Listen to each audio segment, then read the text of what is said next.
Hello students, welcome to all. Finally अब वो दिन आ ही चुका है, इंतजार की घड़ी खत्म हो चुकी है जिसका हमें बेसब्री से इंतजार था। जेईई मेंस फर्स्ट अटेम्प्ट, जिसके लिए हम लगातार इतने लंबे समय से मैदान में टिके हुए थे। अब कुछ चंद दिनों की बात है और आप लोगों का एग्जाम है। इस समय मैं आपकी मेंटल स्टेट समझ सकता हूं।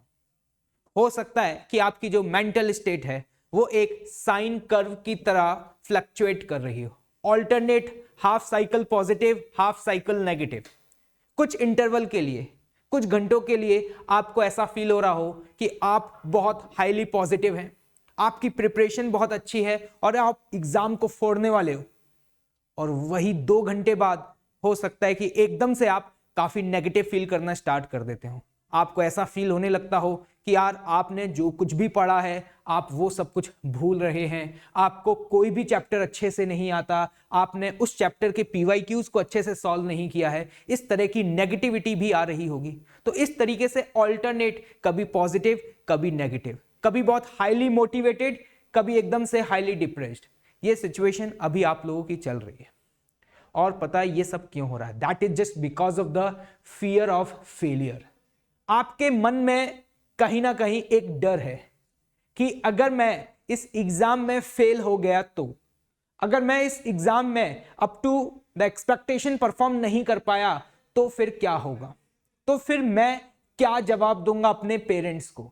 और ये डर है जिसकी वजह से आपके दिमाग में इस तरह के थॉट्स आ रहे हैं। अगले 5 मिनट तक जो मैं बताने जा रहा हूं, मेरी बातों को ध्यान से सुनिएगा कि जो आपके साथ हो रहा है ना, वो हर उस स्टूडेंट के साथ होता है जो एक एग्जाम का एस्पिरेंट है। इवन जब मैंने जेईई 2010 में एग्जाम दिया था ना, तो मुझे भी कुछ इस तरह की फीलिंग्स ही आ रही थी। लेकिन अब इन फीलिंग्स को कैसे कंट्रोल करें, अपने एग्जाम के लिए फोकस को और ज्यादा किस तरीके से इंक्रीज करें, उसके बारे में मैं अब चर्चा करने वाला हूं। अगर आप ये चाहते हैं कि इस तरह की फीलिंग्स ना आए तो मेरी बात सुनिएगा। आपको क्या करना है? आपको अपने काम को और बेहतर तरीके से करना है। आपने जो भी टास्क बनाए हैं उन टास्क को 100% एफिशिएंसी के साथ कवर अप करने की कोशिश करो।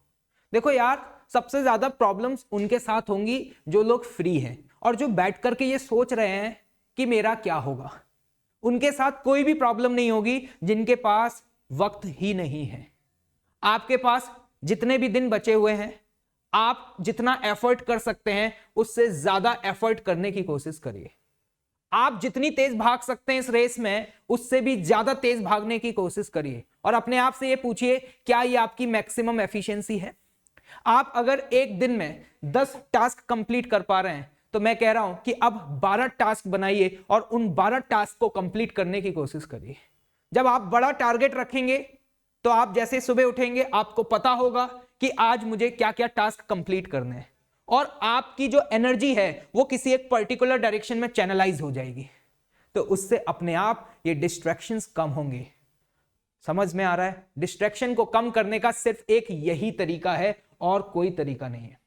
अगर आप ये सोच रहे हैं कि आप अपने फ्रेंड्स से बात करेंगे तो डेफिनेटली आपका डिस्ट्रैक्शन कम होगा, नहीं, प्लीज ऐसा बिल्कुल भी मत करिएगा। अपने आप को एकदम आइसोलेट कर लीजिए। इस समय आपको अपने किसी भी फ्रेंड से उसकी प्रिपरेशन कैसी चल रही है इसके बारे में चर्चा करने की जरूरत नहीं है और बहुत ज्यादा मल्टीपल वीडियोस यूट्यूब पर देखने की भी जरूरत नहीं है। ये सारी चीजें सिर्फ और सिर्फ आपको आपके गोल से डिस्ट्रैक्ट करेंगी, इसके अलावा कुछ और नहीं होगा।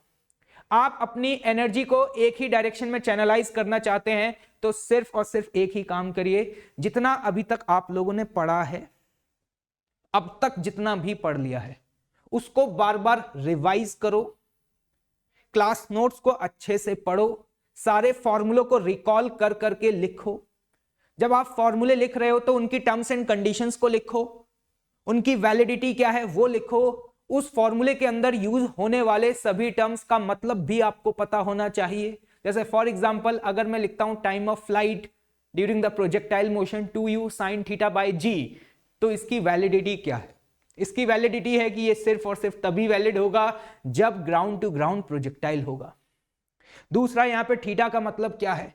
इन सब चीजों को समझिए और अपने जो चीजें आपकी स्ट्रांग हैं उन्हें और स्ट्रांग बनाइए। उन क्वेश्चंस को अटेम्प्ट करिए जो इजी क्वेश्चंस हैं, टफ क्वेश्चंस को सॉल्व मत करिएगा। आपको ऐसे क्वेश्चंस अभी करने की बिल्कुल जरूरत नहीं है जो आपसे पहले नहीं हुए थे, क्योंकि इस समय जीत उसी की होगी जिसे अपने आप पे विश्वास है, जो 100% कॉन्फिडेंट है। और 100% कॉन्फिडेंट आप तभी रह पाओगे जब आप उन क्वेश्चंस को अटेम्प्ट करोगे जो आपसे आसानी से हो जाए। और एक स्पेशल रिक्वेस्ट, प्लीज कोई भी नई चीज बिल्कुल भी ट्राई मत करिए।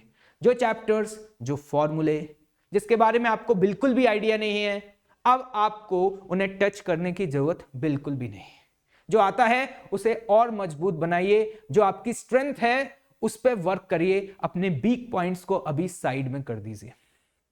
आई होप को आपको मेरी बात क्लियरली समझ में आ गई होगी। और एट द एंड एक बात आपको बता दूं कि इस समय ऐसे वीडियोस जिसमें यह बताया गया हो कि लास्ट ईयर इतने मार्क्स पर इतना परसेंटाइल आया था, इतना कट ऑफ गया था, इतने मार्क्स पर ये एनआईटी कॉलेज मिला था, please I'm requesting to all of you, देखना बंद कर दीजिए।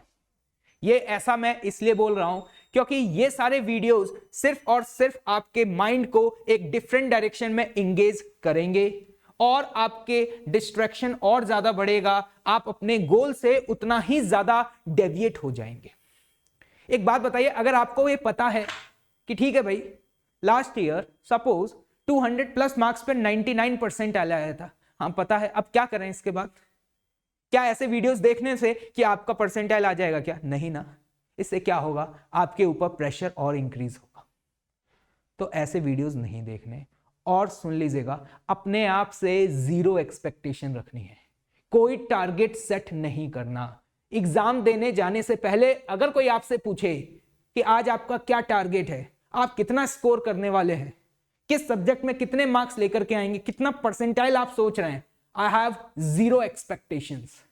जीरो एक्सपेक्टेशन के साथ अगर एग्जाम देने जाओगे ना तो अपना 100% करके आओगे। और अगर तुमने अपने आप से पहले से बहुत ज्यादा उम्मीदें रखी, पहले से तुमने अगर एक टारगेट बनाया कि इस बार तो मुझे एटलीस्ट इतने मार्क्स स्कोर करने हैं, तो मैं आपको बता रहा हूं कि अगर ज्यादा उम्मीदें रखोगे तो बाद में अंत में निराशा ही हाथ लगेगी। क्योंकि उम्मीदें ज्यादा होंगी, एग्जाम में क्या होगा, 2-3 सवाल नहीं बनेंगे, तुम्हें लगेगा कि तुम्हारी उम्मीदें पूरी नहीं हो पा रही, एकदम से लेवल ऑफ स्ट्रेस बढ़ने लगेगा, तुम उस प्रेशर को हैंडल ही नहीं कर पाओगे और बिना उम्मीद के एकदम चिल होकर के पेपर देने जाओगे। और अगर यह सोच करके जाओगे कि जो 3 घंटे मिले हैं इसमें तुम्हें अपनी लाइफ का बेस्ट करना है, जितना आता है उतना करना है, जो नहीं आता वो छोड़ना है। आपको पता है 75 क्वेश्चंस आएंगे जो आपको अटेम्प्ट करने हैं, और मैं कहता हूं कि उन 75 में से अगर आपको सिर्फ और सिर्फ 35 क्वेश्चंस भी आते हैं तो रिलैक्स होकर के आपका फोकस ये होना चाहिए कि मुझे उन 35 क्वेश्चंस को 100% एफिशिएंसी के साथ हर एक हालत में सही करना है। जो क्वेश्चन मुझसे नहीं बन रहे वो साइड में, जो मुझे आता है उसमें कोई मुझसे मिस्टेक नहीं होनी चाहिए। तो अपने एनर्जी को कंट्रोल करो, अपने इमोशंस को कंट्रोल रखो, जीरो एक्सपेक्टेशन। कोई कुछ भी पूछता है, there is no need to reply कि आपका टारगेट क्या है। आपका टारगेट यही है कि उस दिन हर वो आसान सवाल उस टॉपिक से आता है जो मैंने पढ़ा है, उसे हर हालत में सही करके आना है। तो wish you all the best of luck. मुझे आप पे बहुत विश्वास है, आप लोग बहुत अच्छा करके आएंगे। अननेसेसरी आपको टेंशन लेने की जरूरत नहीं है। Okay, thank you so much.